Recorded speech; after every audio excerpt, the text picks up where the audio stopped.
আমার কাছে অনেক মায়ের কল আসে, কি বলে জানেন? বলে হুজুর আমার চেয়ে কত ভালো ছিল আগে, কোথাকার কোন মেয়ে আসলো, তার সাথে রিলেশন করলো, এখন সে আমাকে চেনেই না, বাবাকে চেনেই না। শুধু প্রেম নয়, অনেক যুবক বিয়ের মতো হালাল কাজ করেও বউকে পেয়ে তার মাকে ভুলে যায়। আব্বা আম্মার মূল্য কত বেশি এখন আছে তো টের পাও না। যখন 3.5 হাত মাটির কবরে যাবে আব্বা আম্মা, তখন বুঝবা পুরো দুনিয়ায় হচ্ছে স্বার্থপর মানুষ দ্বারা ভরে গিয়েছে। এখন তো সবাই তোমারে কয় আই লাভ ইউ, মাশাআল্লাহ তুমি অনেক ভালো ছেলে, অনেক ভালো। কেন? আব্বা বেঁচে আছে, মা বেঁচে আছে। আব্বা আম্মা যখন মরে যাবে, কবর চলে যাবে, তখন যুবক ভাইরা বুঝবা সব ভালোবাসায় ছিল স্বার্থের খেলা। ঠিক কিনা বলো? একমাত্র আব্বা আম্মার ভালোবাসাই হচ্ছে আসল ভালোবাসা। বন্ধু কিসের বন্ধু?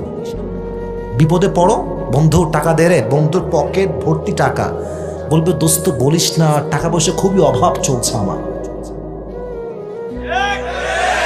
পকেটে টাকা লোট, পকেটের মানি ব্যাগেই টাকা আছে, দিবে না তোমাকে। কারণ বন্ধুর ভালোবাসাটা হচ্ছে স্বার্থের ভালোবাসা। ঠিক কিনা বলো?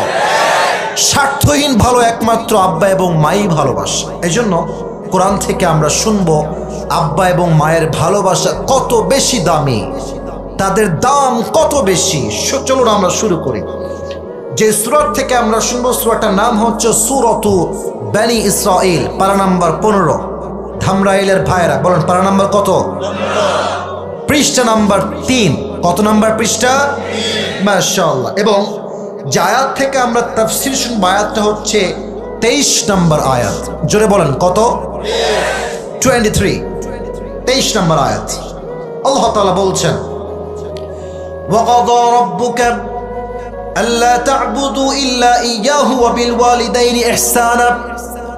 আল্লাহ রাব্বুল আলামিন তার বান্দাদেরকে আদেশ করছেন, তোমরা ইবাদত করো, মানুষের করবা না, কোনো মূর্তির জন্য করবা না, কোনো মাজারের সামনে গিয়ে করবা না, তোমরা সিজদা করবা এক সত্তার জন্য। আওয়াজ দিয়ে বলেন তিনি কে?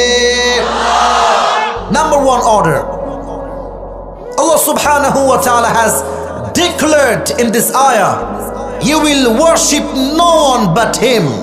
তুমি কারো ইবাদত করতে পারবা না, কারো সামনে সিজদা করতে পারবা না, মাজারে সিজদা করতে পারবা না, পীরের পায়ের সামনে সিজদা করতে পারবা না। সিজদা করবা একজনের জন্য, তিনি কে? Number 1 order. Number 2, wabil walidaini ihsana, and be good to your parents. তুমি তোমার মায়ের সাথে বাবার সাথে ইহসান করো। ইহসান কাকে বলে? তাফসীরগুলো বুঝবেন, শব্দ বাক্য ব্যাখ্যা ইউ হ্যাভ টু আন্ডারস্ট্যান্ড, বুঝতে হবে, না হয় ওয়াজটা কাজ দিবে না। ইহসান মানে হচ্ছে নেওয়ার বেলায় কম নাও, দেওয়ার বেলায় বেশি দাও, এটাই হচ্ছে ইহসান। আপনার আব্বা আপনাকে দিয়েছিল সাইকেল যখন আপনি স্কুলে পড়তেন, আপনি আজকে বড় হয়েছেন, আপনার চাকরি আছে, ইনকাম আছে, আপনি আজকে বাপকে সাইকেল নয়, হয় বাইক দিবেন, নয় একটা ভালো কার উপহার দিবেন। ইহসান, ইহসান। আপনি যখন ছোট্ট বাচ্চা ছিলেন, আপনার আব্বা শুধুমাত্র আপনার জন্য লম্বা একটা কারেন্টের তার নিয়ে এসে ফ্যানের লাইন দিয়েছে। আজকে আপনি বড় হয়েছেন, চাকরি হয়েছে, টাকা পয়সা ইনকাম করা শুরু করেছেন, আপনি আব্বাকে শুধুমাত্র ফ্যান নয় এসির ঘরে রাখবেন। আমি আমার বাবার জন্য নিজে এসি কিনেছি, এটা কিন্তু শো অফ করছি না, just try to make you realise. আপনাকে বোঝাচ্ছি কেন আমার ইচ্ছা এটা। আমার টাকা যত বেশি বাড়বে, আমার আব্বাকে আমি সবচেয়ে সুখী অবস্থায় রাখতে চাইবো। ঠিক কিনা বলেন? আমি যখন প্রথম ইনকাম করা শুরু করি, যুবকদেরকে আমি আসিফ শো অফ করি না, মোটিভেট করার জন্য বলি।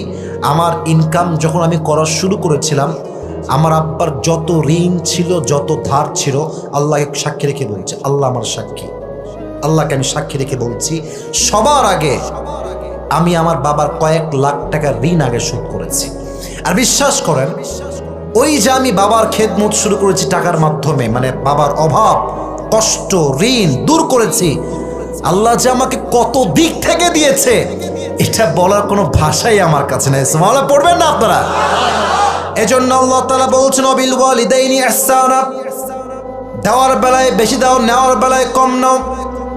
এবার আল্লাহ বলছেন ইম্মা ইয়াবলুগান্না ইনদাকাল কিবার আহাদুহুমা আও কিলাহুমা ফালা তাকুল লাহুমা উফ।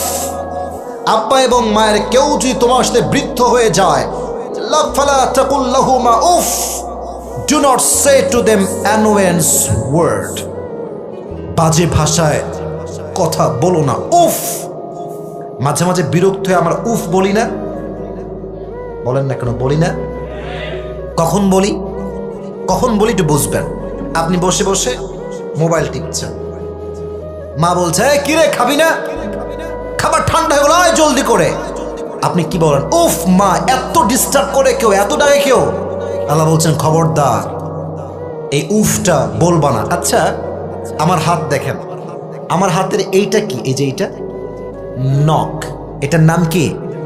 নখ। আচ্ছা দেখবেন মাঝে মাঝে নখ যদি একটু বড় হয়, দেখবেন ছোট্ট ছোট্ট ময়লা ঢোকে। কথা কি বোঝা যায়? ময়লা ঢোকে না যুবক ভাইরা? দেখবেন আপনি ময়লাগুলো এমনি বের করতে পারেন না সহজে, কোনো একটা ছোট্ট সুয়ের মতো চিকন জিনিস নিয়ে ময়লাগুলো বের করতে যদি আপনি চান। এই উফটা হচ্ছে আরবি একটা শব্দ, এর অর্থ হচ্ছে আঙ্গুলের নখের মাঝে থাকা সামান্য ময়লা। এর অর্থ আল্লাহ বলছেন এই সামান্য উফ শব্দ যে করবে তার ক্যারিয়ার ধ্বংস হয়ে যাবে, তার জীবন নষ্ট হয়ে যাবে। তোমার জন্মদাতা মা, তিনি জন্মদাতা, যেই মা তোমার, তুমি তার সঙ্গে গোলামের মতো ব্যবহার করো, তোমার বিবেক গেছে কোথায় যুবক ভাইরা? সাবধান থাকবা। ফালা তাকুল লাহুমা উফ, উফ শব্দ করা যাবে না। ওয়াকুল লাহুমা কাওলান কারীমা, you have to speak with them with golden words, noble words, একদম বিনয়ের সাথে। কেমনে? আম্মা জান আপনার কি লাগবে, আপনি কি খেয়েছেন, আপনার কি প্রয়োজন, আচ্ছা কেমন পোশাক আপনার ভালো লাগে, শীতকাল তো চলে আসছে, আপনাকে কেমন সোয়েটার দিব। এটা হচ্ছে গোল্ডেন ওয়ার্ডস, বিনয়ের ভাষা। পারবেন তো ইনশাআল্লাহ? এবার আল্লাহ তাআলা আমাদেরকে শিক্ষা দিচ্ছেন, দেখেন ওয়াখফিদ লাহুমা জানাহাদ দুল্লি মিনার রাহমাতি ওয়া কুর রাব্বিরহামহুমা কামা রাব্বায়ানি সগীরা। আব্বার সামনে মায়ের সামনে তুমি বিনয়ের ডানা বিছিয়ে দাও। ওয়া কুর রাব্বিরহামহুমা কামা রাব্বায়ানি সগীরা। যখন আব্বা এবং আম্মা মারা যাবে, কবরস্থ হয়ে যাবে, তাদের কবরের সামনে দাঁড়িয়ে দোয়া করো। সবাই পড়েন রব্বিরহামহুমা কামা রাব্বায়ানি সগীরা। এর অর্থ হচ্ছে আল্লাহ তুমি আমার আব্বা এবং মাকে তেমন ভাবে রহম করো যেমন ভাবে তারা আমাদেরকে ছোট্টবেলায় রহম করেছে।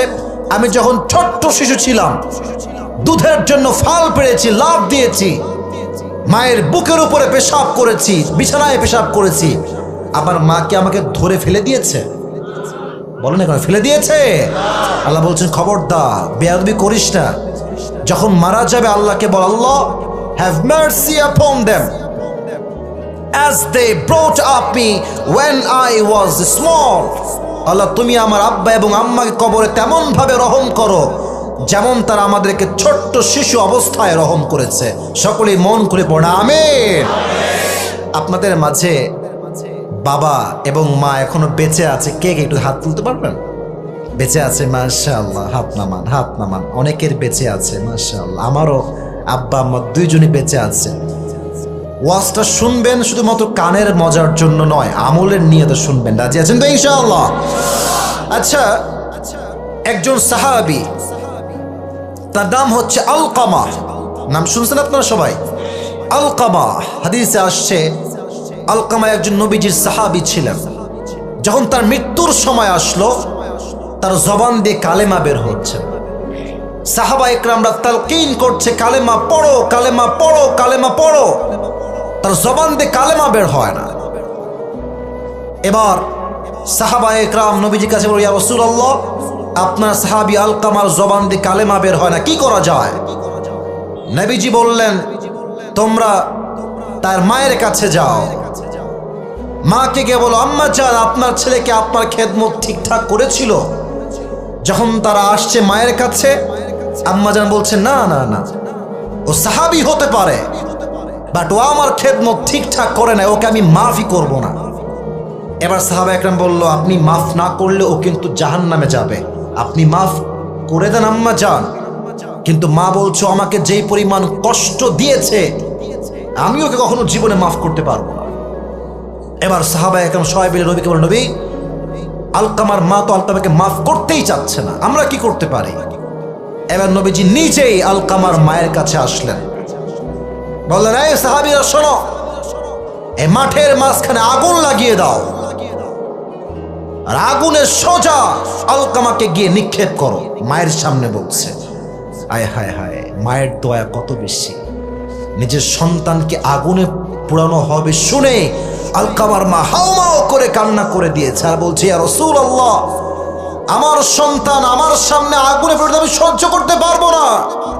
নবীজি বলছেন, যদি আপনি সহ্য করতে না পারেন, দুনিয়ার আগুনের চাইতে জাহান্নামের আগুন আরো বেশি শক্ত, 70 গুণ বেশি তাপ, ওইটা আপনার সন্তান কেমন করে সহ্য করবে আম্মা জান? সঙ্গে সঙ্গে আলকামার মা আলকামাকে মাফ করে দিয়েছে। আলকামার জবানে কালেমা জারি হয়ে গিয়েছে। আলকামা কালেমা পড়তে পড়তে আল্লাহর কাছে ফিরে গিয়েছে। সুবহানাল্লাহ পড়লেন না আপনারা? আব্বা আম্মার সঙ্গে বেয়াদবি করলে জবান দিয়ে কালেমা বের হয় না, জবানের কালেমা আটকে যায়।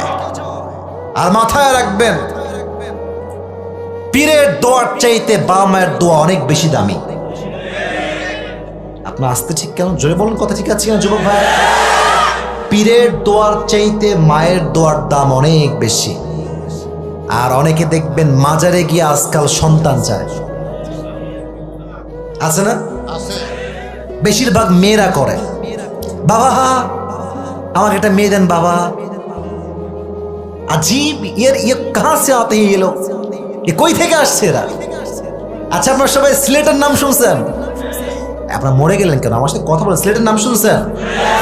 সিলেটে একটা মাজার আছে, নাম হচ্ছে শাহজালালের মাজার। নাম শুনছেন?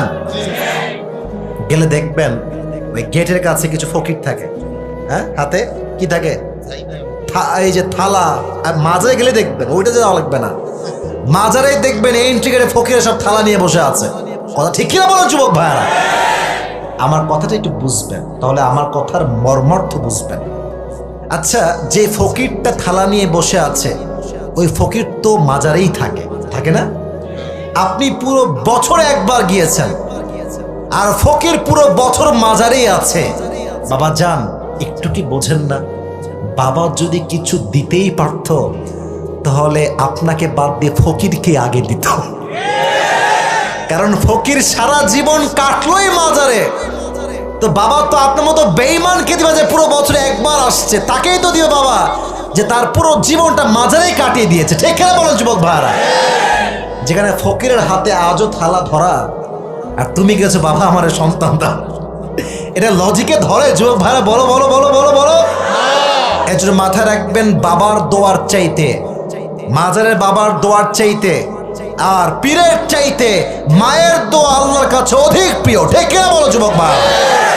আপনারা সবাই ওয়াইস নাম শুনেছেন, যেটাকে আমরা বলি ওয়াইস কুরুনি, তার আরবি নাম হচ্ছে ওয়াইস। আপনারা বিশ্ববিখ্যাত স্কলার, পাকিস্তানে তার বাসা, মাওলানা তারিক জামিলের নাম শুনছেন? বাহ, মুরব্বীরা নাম শুনেছে, মাশাআল্লাহ। উনি দেখবেন যে এই মাথাতে পাগড়ি পরে, হোয়াইট কালার, সাদা কালারের, তাই না যুবক ভাইয়েরা? সেই দিন ছোট্ট একটা বয়ান শুনছিলাম তার ইউটিউব থেকে। উনি বললেন, আল্লাহর হাবিব একবার, হাদিস থেকে বলছি, আল্লাহর হাবিব একবার বললেন, এই সাহাবা একরাম শোনো, অমুক আলী, আমার এখানে একবার আমার মৃত্যুর পরে একজন যুবক আসবে ওমরা হজের জন্য। তোমরা দুইজন, কে? আলী এবং ওমর। খুব কম দামি সাহাবী না নামি দামি সাহাবী? নামি দামি সাহাবী, কনফার্ম জান্নাতি সাহাবী। বলছে তোমরা দুইজন তার থেকে দোয়া নিবা, দোয়া করিয়ে তারপরে বাসায় ফিরে আসবা। সুবহানাল্লাহ পড়বেন না আপনারা? এবার যখন আমার প্রিয় নবীজি ইন্তেকাল হয়ে গেল, হজের সময় যখন ঘনিয়ে আসলো, সমস্ত হাজী সাহেবরা মক্কার জমিনে চলে আসছে হজ করবার জন্য। এবার ওমরে ফারুক পুরো একটা মজলিস বসিয়েছেন সব হাজিদেরকে নিয়ে।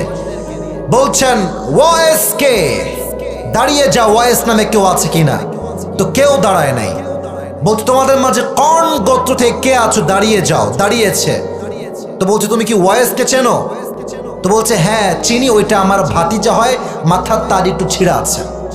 সে বলছে, চাচা বলছে। তো ওমর বলছে তোর ভাতিজার মাথার তার ছেঁড়া, তোর মাথার তার ছেঁড়া আছে, বল কোথায় সে?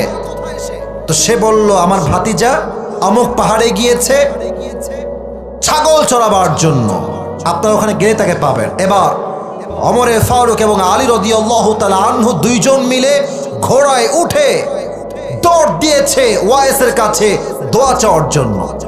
যখন গিয়েছে দেখছে ওয়াইস পাশে রেখেছে ভেড়া বকরি আর সুন্দর করে জায়নামাজ বিছিয়ে পাহাড়ের এক কিনারায় দাঁড়িয়ে নামাজ আদায় করছে। সুবহানাল্লাহ পড়বেন না সবাই আপনারা? যখন সে বুঝেছে পেছনে দুইজন লোক এসেছে, নামাজটা শর্টকাটে শেষ করে দিয়েছে। যখন নামাজ শেষ বলছে ভাই আপনারা কারা? বলছে যে তুমি কে, তোমার নাম কি? ওমর বলছে তোমার নাম কি? বলছে আমার নাম হচ্ছে ওয়াইস। তুমি কই থেকে আসছো? এই জায়গা থেকে আসছি। প্রশ্ন করতেই আছে। তো এবার ওয়াইস খেপে গেছে, আপনারা কার, আমাকে এত প্রশ্ন কেন করছেন? তখন আলী রাদিয়াল্লাহু তাআলা আনহু বলছে ইসমি আলী ওয়া হুয়া ওমর, আমি হচ্ছি আলী এবং এই জামানার খলিফা, যুগ শ্রেষ্ঠ বাহাদুর রাষ্ট্রনায়ক তিনি হচ্ছেন ওমরে ফারুক। সুবহানাল্লাহ পড়বেন না আপনারা? এটা শুনে তো সে থরথর করে কাঁপতে শুরু করেছে। আরে খলিফাতুল মুসলিমিন আমার কাছে আপনি কেন এসেছেন? আমাকে বলেন, আপনি যা বলবেন আমি তাই করব। বলছে তুমি তোমার হাত তোলো, আমি ওমরের জন্য এবং এই আলীর জন্য দোয়া করে দাও। ও বলছে আমি আপনার জন্য দোয়া করব? আপনি কে, আমি কে? আমি আলী রাদিয়াল্লাহু তাআলা আনহুর জন্য দোয়া করব? আসাদুল্লাহি আল গালিব, আল্লাহর শের তিনি, আল্লাহর সিংহ তিনি। আমি কোথাকার কোন ওয়াইস, আপনার কোথায় জান্নাতের ডিগ্রি প্রাপ্ত একজন সাহাবী, আমি কেমনে দোয়া করব আপনাদের জন্য? বলছে ওয়াইস তোমার কাছে দোয়া আমরা চাইতে আসি নাই, আমাদেরকে প্রিয় নবী এটার আদেশ করেছেন, করো দোয়া আমাদের জন্য, করো। এবার ওয়াইসের দুই চোখ দিয়ে পানি ঝরছে। বলছে ওয়াইস তুমি কি করেছো তোমার জীবনে, তোমার জীবনের সবচেয়ে ভালো আমল বলো। ওয়াইস বলল আমার জীবনে একটা আমলই আমি প্রপারলি করেছি, আমি আমার মায়ের খেদমত এত বেশি করেছি, আমি দোয়া করলে আল্লাহ কোনো দোয়া কখনো কবুল না করে ফিরিয়ে দেয় না। ওমরের জন্য দোয়া করেছে, আলীর জন্য দোয়া করেছে। তাহলে বোঝেন তার দোয়া কতটা দামি ছিল আল্লাহর কাছে। যে মায়ের খেদমত করে তার দোয়াকে আল্লাহ তাআলা মুস্তাজাবুদ দাওয়া করে নেয়। সে দোয়া করার সঙ্গে সঙ্গে তার দোয়াটা আরশে আজিমে গিয়ে আল্লাহর দরজায় নক করতে থাকে। সুবহানাল্লাহ পড়ে সবাই। মায়ের দোয়া যুবক ভাড়া নিতে হবে। আরেক জায়গায় আসছে বর্ণনা, বলছে একটা ছোট্ট বর্ণনা। কিয়ামতের দিন কিছু লোক জাহান্নামে যাবে, কিছু লোক জান্নাতে যাবে। ওয়াইস কর্ণী জান্নাতে যাবে। আল্লাহ বলবেন এই ওয়াইস কর্ণী থাম, থেমে যাবে। আল্লাহ কি হয়েছে? বলবে তুই যেহেতু মায়ের খেদমত অনেক বেশি করেছিস, আজকে তুই তোর আঙ্গুলটা ওঠা, আঙ্গুলটা উঠিয়ে জাহান্নামীদের দিকে ইশারা কর। তোর আঙ্গুল যার যার দিকে ইঙ্গিত করবে, আজকে তোর মায়ের খেদমতের ওয়াসিলা করে ওদেরকেও তোর সঙ্গে আমি জান্নাতে প্রবেশ করাবো। দোয়া কবুলের হাতিয়ার হচ্ছে সবচাইতে বড় হচ্ছে মা এবং বাবা। এর চাইতে বড় জায়গা আর কিচ্ছু হতে পারে না। ঠিক কেন বলো যুবক ভাই? আপনার সবাই আজহারির নানা গোলাম সারোয়ার সাইদি হুজুর নাম শুনছেন? এই যে আমার দিকে তাকান, আমার মুখে এটা কি? উনি তো মুরব্বী মানুষ, হ্যাঁ? ওনার দাড়ি আমার চাইতে কয়েক হাজার গুণ বেশি সুন্দর, একদম চাপ দাড়ি, স্ট্রং। উনি একটা কথা সেদিন বলছিলেন, উনি তো মারা গেছেন, আল্লাহ ওনাকে জান্নাতুল ফেরদাউসের উঁচু মাকাম নসিব করুক, পড়া আমিন। উনি বলছিলেন একজন ছেলে তার বাবার কাছে সাইকেল চাচ্ছে, আব্বা সাইকেল দাও, সাইকেল দাও, সাইকেল দাও। আব্বা প্রত্যেক দিন বলে সাইকেল হবে না, টাকা নাই, টাকা নাই, টাকা নাই, টাকা নাই। চাইতে চাইতে চাইতে চাইতে একদিন আব্বা বলছে তোকে আজকে সাইকেল কিনে দিয়ে আমি ছাড়ব। সাইকেল কিনে দিয়েছে। তো উনি বললেন আল্লাহর কাছে দোয়া কবুল করাতে চাইলে আব্বা আম্মার খেদমত করতে থাকো, আল্লাহর কাছে দোয়া করতে থাকো, একদিন না একদিন তোমার দোয়া কবুল হবেই হবে। আল্লাহ আমাদের সকলের দোয়াকে কবুল করো, সকলে পড়া আমিন। বলেন আমাদের জাতির পিতার নাম কি? ইব্রাহিম আলাইহিস সালাতু ওয়াস সালাম। এটা প্যাস খাইয়েন না, জাতির পিতা কিন্তু ইব্রাহিম আলাইহিস সালাতু ওয়াস সালাম। উনি এখানে হয়তো বা অনেকে বিবাহিত আছেন, দেখবেন বিয়ের পরে ঝামেলা পাকে। আমি কি মায়ের পক্ষে যাব না বউয়ের পক্ষে যাব? আরে জিজ্ঞেস করে ভাই, আগে বলেন ঝামেলা আছে না নাই? আগে কয় মায়ের পক্ষে, বউ কি বাদ নাকি রে? বউকে বাদ দেওয়া যাবে না, মাকেও বাদ দেওয়া যাবে না। বীর পুরুষ তো সেই পুরুষ যে এক হাতে মাকে কন্ট্রোল করে, এক হাতে বউকে কন্ট্রোল করে। এটাই বাস্তবতা। শেখ আহমদুল্লাহ নাম শুনছেন? উনি একজন বড় আলেম, স্কলার। উনি সেই দিন বলছিলেন বউ এবং মাকে কন্ট্রোল করবেন কেমন করে। ছোট্ট একটা টিপস বললেন, and I am sharing that tips with you all. সবাইকে বলছি। উনি বললেন আপনি বাসায় ফিরে আসছেন, মা বলছে তোর বউ খুব বদমাইশ, এইটা করেছে ওইটা করেছে। আপনি শুনুন, ওরে মা তাই না, আজকের খবর আছে, দেখে নিব ওকে আজকে। এ কথা বলে মায়ের থেকে বিদায় নেবেন, আর ঘরে ঢুকে বলেন বউ জান তুমি কেমন আছো, কি করো। তার মানে মা কেমন একটা ভাব নিবেন যা আজকে একেবারে পিষে ফেলে দিব, আবার বউকে গিয়ে ভালোবাসবে। এতে করে কি হবে? বউ ঠিক থাকবে, মাও ঠিক থাকবে। ঠিক বলো যুবক ভাই। তো ছোট্ট একটা ঘটনা বলছি বুখারী শরীফ থেকে, একদম বুখারীর হাদিস, স্পষ্ট সহিহ হাদিস, কোনো ভেজাল নাই। সাইয়েদনা ইব্রাহিম আলাইহিস সালাতু ওয়াস সালামের বউয়ের নাম ছিল কি, কে বলতে পারে? বউয়ের নাম বিবি হাজার। নাম কি বলেন সবাই? আমরা বলি বিবি হাজেরা, এটা সঠিক উচ্চারণ না, আরবি উচ্চারণ হচ্ছে বিবি হাজার। তো উনি যখন তাদের সবাইকে মরুময় আরব নগরের মক্কার এক বিশাল মরুভূমিতে রেখে আসলেন, চতুর্পাশে বালু আর বালু, কোনো বসতি নাই, ঘর নাই, কিচ্ছু নাই। তারা তখন বড় হতে শুরু করলো। যখন তার সন্তান ইসমাইল বড় হলো, তখন সে একজনকে বিয়ে করলো, একজন মেয়েকে বিয়ে করলো। তো বিয়ের দীর্ঘ লম্বা সময় পরে ইব্রাহিম আলাইহিস সালাতু ওয়াস সালাম আসছেন খবর নেওয়ার জন্য সন্তান কেমন আছে। একদম বুখারীর হাদিস বলছি। এসেই তিনি গেট নক করলেন। ভেতরে একজন মেয়ে বলছে কে আসছেন? ইব্রাহিম বলছে আমি একজন আগন্তুক মুসাফির, এখানে কি আমার ইসমাইলকে পাওয়া যাবে? উনি বলছেন যে ইসমাইল তো নেই, উনি বাহিরে গিয়েছেন। তো এবার ইব্রাহিম বলছে এই তুমি কেমন আছো মা, তোমার সংসার কেমন চলছে? ওই মেয়ে বলছে যে আমার সংসারে খালি অশান্তি, আমি একদমই ভালো নাই, আমার জীবনে কোনো সুখ নাই, আমার এইটা নাই ওইটা নাই, খালি অভিযোগ আর অভিযোগ। এই কালো গেঞ্জি, বসো কালো গেঞ্জি, যে বামে বামে বামে বামে, বসে পড়ো বসে পড়ো বসে পড়ো। রাত 12টা বেজে পার হয়ে গেছে, দুজন উঠতেছে দেখতেছি। খবরদার, আমার ভালোবাসাকে কিন্তু গ্রহণ করতে হবে আজকে, ঠিক কিনা বলো যুবক ভাইরা? সবাই ঠিকঠাক বসে আছেন, আমার ওয়াজটা আমাকে শেষ করতে দেন, শেষ করে আজকে বাসায় যাবো। রাজি আছেন তো ইনশাআল্লাহ? তো বলছে যে ঠিক আছে বুঝলাম তুমি সুখী নও, আচ্ছা। তো যখন ইসমাইল বাসায় আসবে তুমি তাকে বলবা যে তোমাকে একজন আগন্তুক মুরব্বী এসে বলে গিয়েছে তুমি যেন তোমার দরজার কপাটটা চেঞ্জ করে ফেলো। দরজার কপাট বোঝেন? দেখবেন আগের যুগে গেট এখনো আছে, দুই গেট, মাঝখান দিয়ে কপাট থাকে ছোট্ট লাঠির মতো, ওইটা খুললে গেটটা খুলে যায়। আমার নানির বাড়িতে এখনো সে কপাটের দরজা আছে, আমি নিজে দেখেছি। তো বললো কপাট চেঞ্জ করতে বলবা। তো যখন ইব্রাহিম ফিরে আসলেন, ইসমাইল বাসায় আসলো, তার বউ তাকে সব খুলে বলল যে এরকম একজন আগন্তুক মুরব্বী এসেছিল, সে বলেছে তোমার কপাট যেন তুমি চেঞ্জ করে ফেলো। এর অর্থ কি? এর অর্থ হচ্ছে তুমি তোমার বউকে চেঞ্জ করে ফেলো। এই কথা ইসমাইল শুনে বলছে তোর কপাল তো পুড়ে গেছে, এটা আমার আব্বা জান ছিল, তিনি আমাকে ইঙ্গিত করেছেন যে আমি যেন আমার বউকে পরিবর্তন করে ফেলি, নয় আমার জীবনে কোনো সুখের সন্ধান আমি খুঁজে পাবো না। সঙ্গে সঙ্গে 3 তালাক দিয়ে দিয়েছে, সঙ্গে সঙ্গে 3 তালাক। এখন এর কারণটা কি? এটা হচ্ছে নবীর সঙ্গে নবীর কথা, এটার সঙ্গে আমাদের হিসাব মেলে কিন্তু হবে না। হ্যাঁ, আপনার বাপ বলে তুই তোর বউকে তালাক মার, এখনই মার, আপনি তো আবার তালাক দিয়ে যায়েন না ভাই, এটা হিসাব মিলবে না। কিন্তু এটা নবীর সঙ্গে নবীর কথা, চেঞ্জ হয়ে গেল বউ। কিছুদিন পর তিনি আরেকটি বিয়ে করলেন, একজন সুন্দরী গুণবতী নারীকে।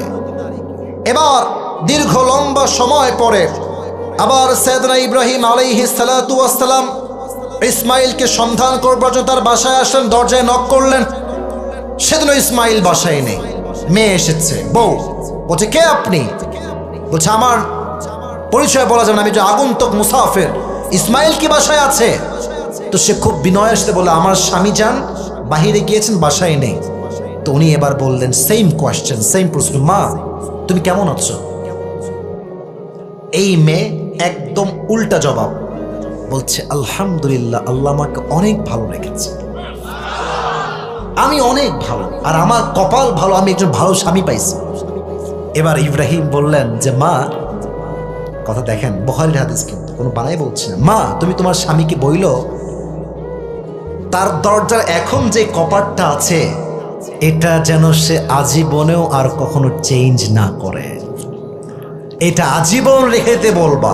যখন স্বামী আসছে ইসমাইল, উনি বললেন যে একজন মুরব্বী আসছিল, যুবক নয় মুরব্বী মানুষ, উনি বলেছেন তোমার দরজার কপাট আজীবন যেন এভাবেই থাকে। তখন ইসমাইল তার বউকে জড়িয়ে ধরে বলছে আরে এটার অর্থ হচ্ছে এইটা, আমার আব্বার যেটা সেটা ছিল, তিনি বলেছেন আমি যেন আমার বউকে আজীবন আমার সঙ্গে আগলেই রেখে দিয়েছি। মামলা পড়বে না তো সবাই?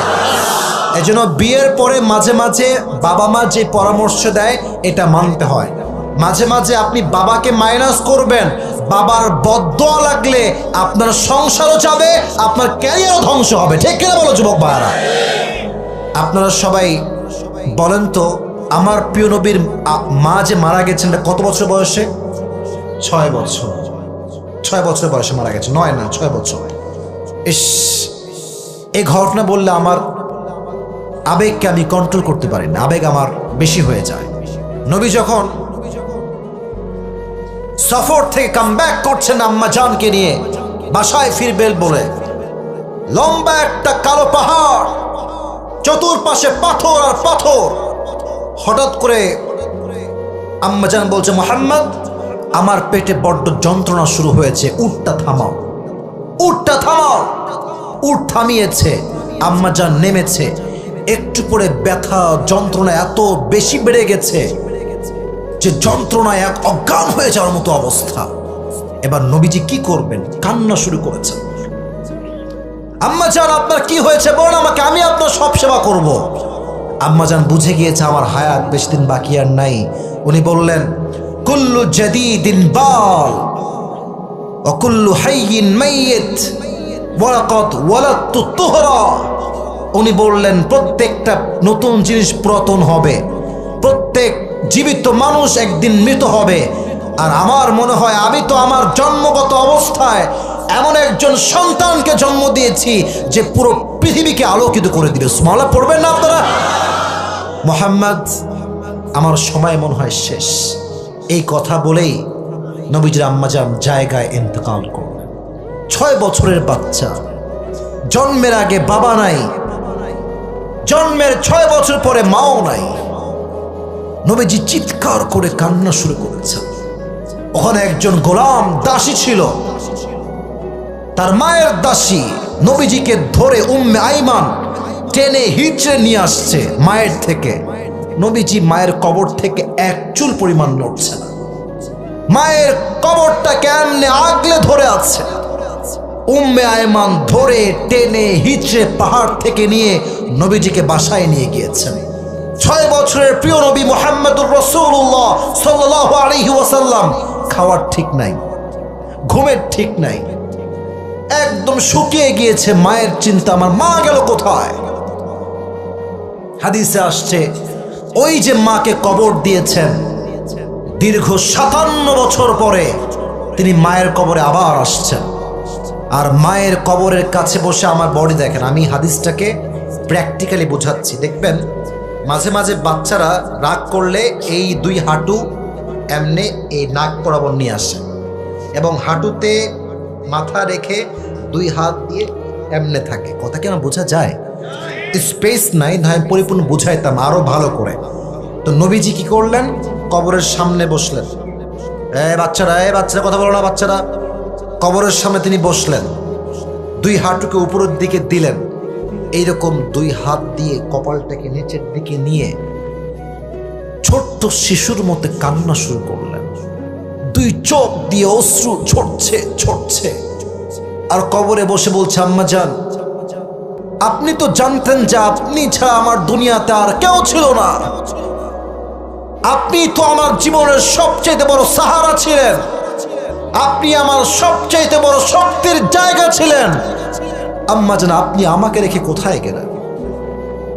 আমি আপনাকে ছাড়া অনেক কষ্ট করেছি, পুরোটা জীবন আমার কষ্টে গিয়েছে। দাদাও মরে গিয়েছে, চাচা আবু তালেব শেল্টার দিয়েছে, সেও মরে গিয়েছে। আমার প্রথম স্ত্রী খাদিজা, সেও আমাকে রেখে অন্ধকার কবরে চলে গিয়েছে। আম্মা, আমি অনেক কষ্ট করেছি। নবীজি একটা হাদিস বললেন। তখন উনি বললেন, যদি আমার মা জীবিত থাকতো, এই হাদিসটা মনোযোগ দিয়ে শুনবেন, মুরব্বী আব্বা জানরা কান খাড়া করেন। যদি আমার মা জীবিত থাকতো আর আমি এশার নামাজ দাঁড়াতাম, আল্লাহু আকবার দিয়ে নামাজ পড়ছি, এশারের নামাজ, আমার মা যদি অপর ঘর থেকে বলতো, ইয়া মুহাম্মদ, আমি নামাজটা ছেড়েই বলতাম, লাব্বাইক আম্মা জান। নামাজ বাদ দিতাম মায়ের জন্য, নামাজ বাদ দিয়ে মাকে আমি হাজিরা দিতাম। মায়ের সম্মান কত বেশি, কদর কত বেশি।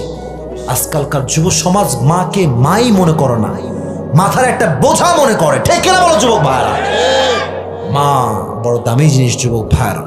এই জন্য আমরা ট্রাই করব, যাদের আম্মা জান বেঁচে আছে, আব্বা জান বেঁচে আছে, সকলেই যেন আব্বা আম্মার খেদমত পরিপূর্ণরূপে করতে পারা তৌফিক দান করুন। সকলেই পড়া আমিন। আচ্ছা বলেন তো, মুসা আলাইহিস সালাতু ওয়াস সালামের সবচেয়ে বড় শত্রুর নাম কি ছিল? ফেরাউন। এই তো মুরব্বীরা ভালো কথা কয় আজকে। বলেন তো, তার নাম কি ছিল? ফেরাউন। এই ছোট্ট একটা স্টোরি আপনাকে উৎসাহিত করবে। মুসা আলাইহিস সালাতু ওয়াস সালামের যুগে একজন কসাই ছিল। তো কসাই সাধারণ মানুষ, এটা খুবই স্বাভাবিক। কসাই তো অত বড় স্পেশাল কিছুই হয় না, নর্মাল মানুষ। তো মুসা আলাইহিস সালাতু ওয়াস সালাম আল্লাহকে বলছে, আল্লাহ, আমি আমার জান্নাতের সাথীকে, রফিককে দেখতে চাই দুনিয়াতে। আল্লাহ বললেন, ওই এলাকায় একজন কসাই থাকে, সে হচ্ছে তোমার জান্নাতের সাথী হবে। সুবহানাল্লাহ পড়লেন আপনারা সবাই? এই কথা শুনে মুসা বলছে, কি, একজন সামান্য কসাই আমি নবীর সাথী হবে জান্নাতে? কেমনে সম্ভব? এবার মুসা আলাইহিস সালাতু ওয়াস সালাম সেই কসাইয়ের কাছে গিয়েছেন, নরমাল বেশে, যুবকের বেশে, সাধারণভাবে গিয়ে বলছে, এই কসাই, তোমার জীবনে সবচেয়ে ভালো আমল তুমি কি করো, আমাকে তুমি বলো। বলছে, আমি তো কোনো আমলই বুঝি না ভাই, আমি কি আমল করবো, আমার কোনো আমল নাই। না না, একটা আমল তো অবশ্যই আছে, বলো বলো। তো বলছে, আমার একটা আমল ভালো হইতে পারে, আমি যখন কসাইগিরি করতে আমার বাজারে আসি, আসার আগে মাকে আমি উঠাই, গোসল করাই, নিজেই তেল মালিশ করি, নিজের হাতে মাকে লোকমা দিয়ে খাওয়াই দেই, এবং খাওয়াই দিয়ে আমি আমার বাজারে প্রবেশ করি। তো বলছি, তোমার মা কি করে? বলে, আমার মা সবসময় একটা দোয়া করে যে, আল্লাহ, তুমি আমার এই কসাই সন্তানকে জান্নাতে মুসার সাথী বানিয়ে দিও। এই দোয়াটা মা করে। ভাই, মা তো একটু আবেগী মানুষ, এটা আমি মজা করেই নেই, এটা কোনো দোয়া না, এটা কোনো কবুলই হবে না। তখন মুসা আলাইহিস সালাতু ওয়াস সালাম পরিচয় দেবেন, আমি হচ্ছি মুসা, এই যুগের নবী। তোমার মায়ের দোয়া কবুল হবে না মানে? দোয়া তো অলরেডি কবুল হয়ে গিয়েছে। তার মানে বোঝা গেল, মা যদি সন্তানের জন্য দোয়া করে, এই দোয়া কখনো বৃথা যায় না। ঠিক কিনা বলো যুবক ভাইরা? এই জন্য আমি সবার কাছে একটা পায়ে হাত রেখে আবদার করব, আল্লাহ যেন আমাদের সবাইকে আব্বা এবং মায়ের খেদমত বেশি বেশি করার তৌফিক দান করে। সকলেই পড়া আমিন। রাত বেজে 12:30 একটু কম, আমি কি আরো কিছু কথা বলতে পারবো? পারমিশন কি আছে? আলহামদুলিল্লাহ, 1 ঘন্টা পার হয়েছে, কিন্তু আপনাদের যেই সাউন্ড দেখতে পাচ্ছি, এটাই প্রমাণ ধামরাইয়ের সন্তানরা, বিড়ালের বাচ্চারা, সব সিংহের বাচ্চাগুলো আমার সামনে বসে আছে। আমি একজন যুবককে চাই এই মুহূর্তে, যেই যুবক একদম সিঙ্গেল, বউটো কেউ নাই, সেই যুবকটা দাঁড়িয়ে 3টা তাকবীর দিবে, এর মাঝে আমি এক ঢোক পানি খাবো, পানি পান করবো। কে আছে? বীর পুরুষকে দেখতে চাই, জোরে একটা তাকবীর দাও। কে আছে? কেউ নাই। লিল্লাহি তাকবীর বলবে, এরকম কেউ নাই? একজন হাত তুলে তাকবীর দিব লিল্লাহি তাকবীর বলে।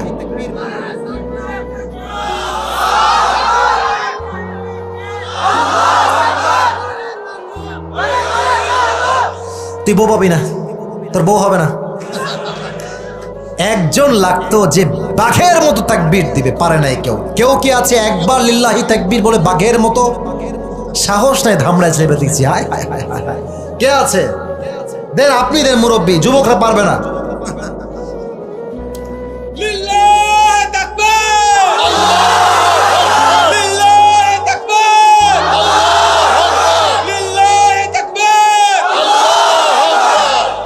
মাশাআল্লাহ, আপনার বিয়ে হবে না, বাট খুব ভালো কাজ করলেন আপনি, মাশাআল্লাহ।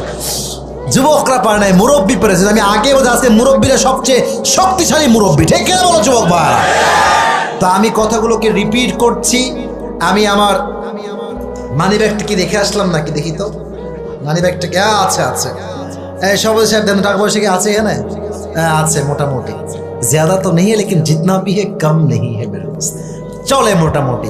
আমি পুরো ওয়াজটাকে সামারি বলবো এখনই, বাট সামারি বলার পরে একজন যুবককে আমি চাইবো, যেই যুবকটা আমাকে আমার কথার প্রশ্নের উত্তর দিবে, যে উত্তর দিবে তার জন্য আমার পক্ষ থেকে আছে পুরস্কার থাকবে। রাজি আছেন তো ইনশাআল্লাহ? আচ্ছা, শেষ নসিহত করছি, এটা করে পুরস্কার দিবে। দেখো যুবক ভাইয়েরা, বিয়ে পৃথিবীতে সবচাইতে কঠিন কাজ এখনকার সময় এসে। মাথায় রাখবা, যাদের মা আছে, বাবা আছে, যুবক ভাইয়েরা, মুরব্বীরা, সেই মেয়েকে বিয়ে করতে হবে যেই মেয়ে তোমার আব্বা এবং মাকে শ্বশুর শাশুড়ির মতো নয়, নিজের মা এবং বাবার মতো ট্রিট করতে পারবে। কথা কি বোঝা যায়? এখন এরকম মেয়ে কই পাবা? অনেকের প্রশ্ন, আমি কেমনে বুঝবো যে এই মেয়েটা আমার আব্বা আমার খেদমত করবে? কিছু নিদর্শন বলছি, নিদর্শন বলছি। এক, মেয়ের বংশগত স্ট্যাটাস দেখবা, দেশে কোন বংশের থেকে উঠে আসছে। আরো সহজ করে বলছি, মেয়ের বাবা এবং মাকে দেখবা। মেয়ের বাবা মা যদি ঠিকঠাক হয়, 80% তুমি শিওর থাকতে পারো এই মেয়েও ঠিকঠাকই হবে। নর্মাল সিস্টেম যেটা, কিছু কিছু জায়গায় বাবা ভালো হয় মেয়ে খারাপ, এটা মাঝে মাঝে হয়, ওইটা সিস্টেমের বাইরে বাদ দাও। তুমি যদি মা বাবার সাথে ভালোভাবে থাকতে চাও, বউ তোমার ভালো হওয়া লাগবে। আর যেই মেয়েগুলো বিয়ে করেই স্বামীকে বলে যে তোর মায়ের সঙ্গে আমি থাকতে চাই না, তুই আমাকে আলাদা বাসা নিয়ে দে, এই মেয়ে যখন বৃদ্ধা হয়ে যায়, তখন এই মেয়েটাই তার সন্তানের সাথে তার বউকে নিয়ে এক ঘরে থাকতে চায়। হিসাবটা বোঝেন নাই? আমি আরেকবার বলছি, একজন মেয়ে যে আজকে মনে করো আমার বউ, সে আজকে আমার মায়ের সাথে থাকতে চায় না, কিন্তু আমার বউ যখন বৃদ্ধা হবে, তার যখন ছেলে হবে, সেই মেয়েটাই কিন্তু সেই সময় গিয়ে ছেলের সঙ্গে তার বউকে নিয়ে এক ফ্ল্যাটে থাকতে চাইবে।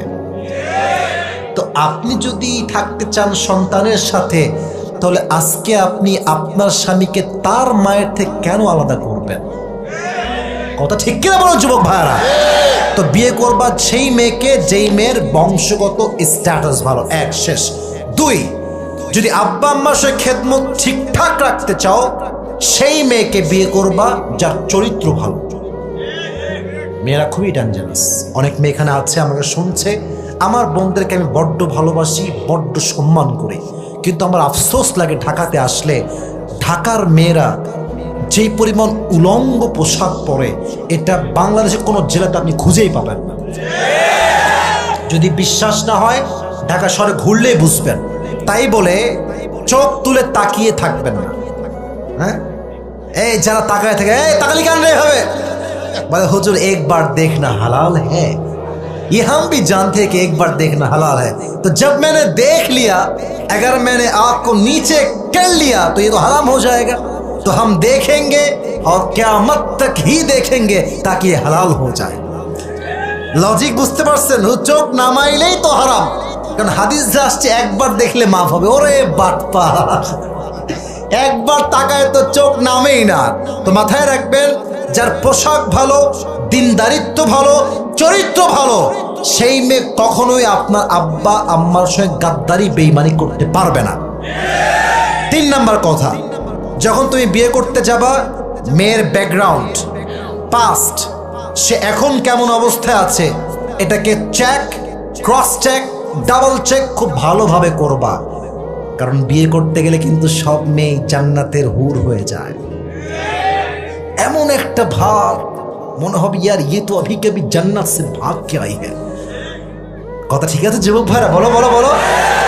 তুমি যদি কখনো, আমার কথা মুরব্বীরা একটু বুঝবেন, যুবকরা একটু বুঝবেন, বিয়ে করতে গেছেন একজন মেয়েকে মাশাআল্লাহ অনেক সুন্দরী, এটা আমার জীবনের অভিজ্ঞতা বলতেছি, ভালো করে বুঝবেন, এগুলো শুনলে কাজে দিবে, জীবনে অনেক কিছু করতে পারবেন। মেয়েরা কিন্তু জীবনেও তার কোনো খারাপ কিছু আপনাকে বলতে চাবে না। এমন একটা ভাব দেখাবে মনে হবে যে ইয়ার মাশাআল্লাহ আচ্ছা লড়কি কই নেই হো सकता, এত ভালো মেয়ে। বলবা যে আচ্ছা আপু, আপনাকে তো আমার পছন্দই হয়ে গেছে, তো আপনার কি কোনো মানে অ্যাফেয়ার বা রিলেশনশিপ বা বয়ফ্রেন্ড কি ছিল? নাউজুবিল্লাহ, কি বলছেন ভাইয়া, ছি ছি ছি ছি। এমন একটা ভাব, মেয়েটা কিছুই বোঝে না। কিন্তু যেই মেয়ে বেশি সুফিগিরি দেখায়, याद रखना मेरे दोस्त, दाल में कुछ काला तो जरूर है।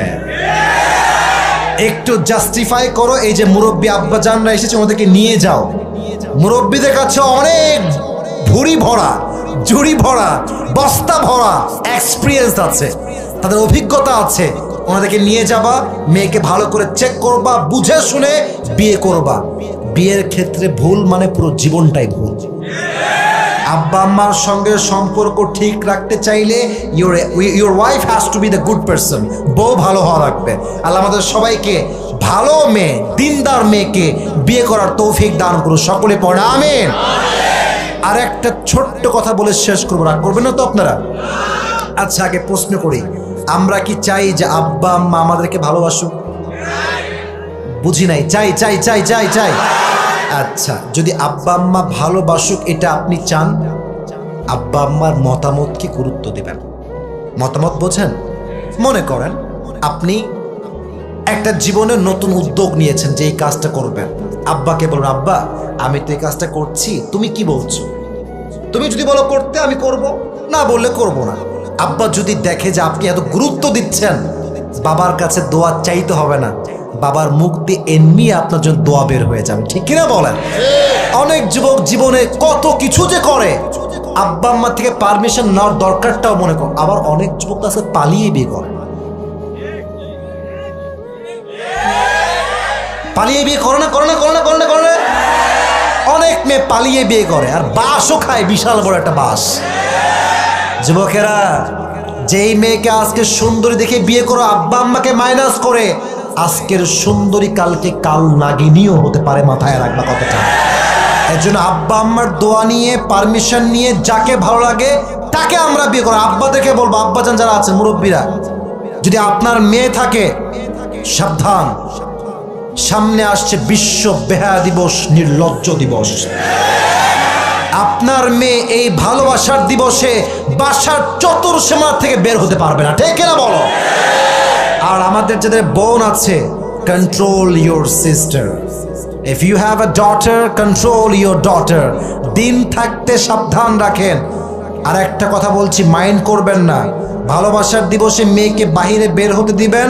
আপনার মেয়ে 8-এ পড়ে, 9-এ পড়ে, 10-এ পড়ে, অথবা ইন্টার ফার্স্ট ইয়ার অথবা সেকেন্ড ইয়ারে, অথবা আপনার মেয়ে অনার্সে পড়ে, আপনার মেয়ে বের হবে পবিত্র হয়ে, বাট আপনার মেয়ে কিন্তু গর্ভবতী হয়ে, প্রেগনেন্ট হয়েও বাসায় ফিরে আসতে পারে।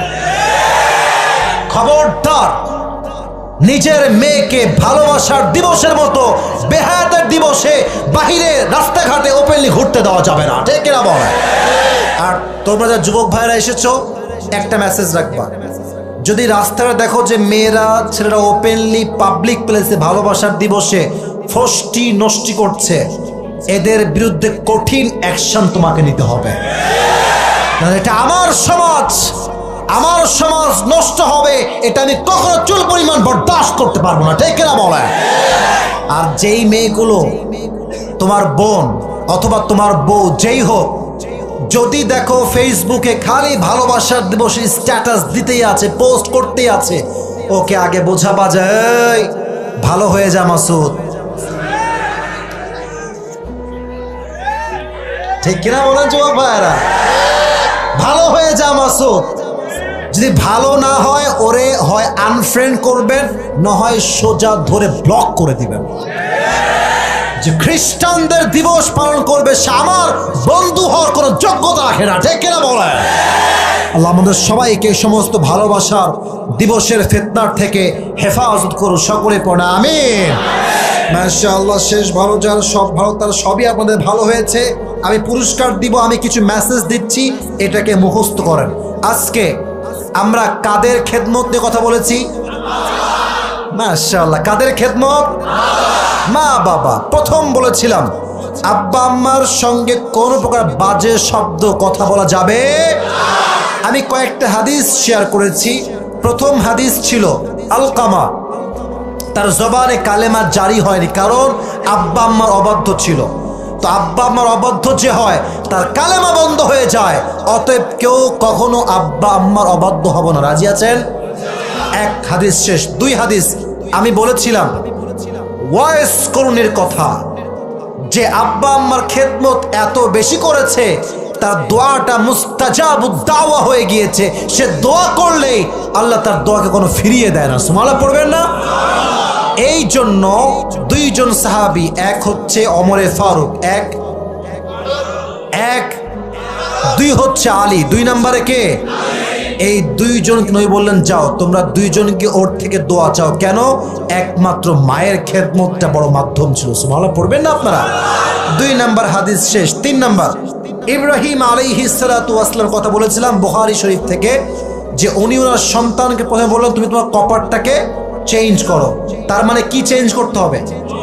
বউ। উনি বউ চেঞ্জ করেছেন। দ্বিতীয় বউ আসছে, সে ছিল শুকরগুজার, আলহামদুলিল্লাহ বারবার পড়েছে। উনি বললেন এই বউকে আর চেঞ্জ করা যাবে না, এটাকেই রেখে দাও। তার মানে বিয়ের পরে মাঝে মাঝে সুখে থাকার জন্য আব্বা আম্মার পরামর্শ নিয়ে চলতে হয়, ঠিক কিনা বলেন? চার নাম্বার, আমার প্রিয় নবীজি যখন মায়ের কবরে গিয়ে দোয়া করলেন, উনি একটা হাদিস বলেছেন, হাদিসটা আমি বলছি। আমি যদি এশারের নামাজ দাঁড়াতাম, আল্লাহু আকবার দিয়ে কিরাত পড়ছি, আমার মা পাশের রুম থেকে বললেন ইয়া মুহাম্মদ, আমি সঙ্গে সঙ্গে নামাজটা বাদ দিয়ে বলতাম লাব্বাইক আম্মা জান। সুবহানাল্লাহ পড়বেন না? অতএব আব্বা আম্মা যখনই ডাকবে, যে অবস্থায় ডাকবে, সব কাজ বাদ দিয়ে আব্বা আম্মার আদেশকে সবচেয়ে বেশি গুরুত্ব দেওয়া লাগবে, ঠিক কিনা বলেন?